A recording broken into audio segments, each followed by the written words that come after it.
Hi, പറമ്പിൽ ഒടിഞ്ഞു കിടന്ന ഒരു വാഴക്കുല കിട്ടിയപ്പോൾ കുറച്ച് ബോളി ഉണ്ടാക്കാമെന്ന് വിചാരിച്ചതാണ്.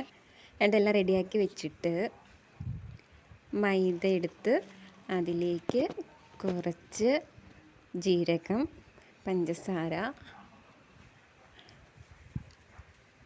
മഞ്ഞൾപ്പൊടി, ഉപ്പ് എല്ലാം കൂടി ഇട്ട് നന്നായിട്ട് കുറുക്കിയെടുത്തു.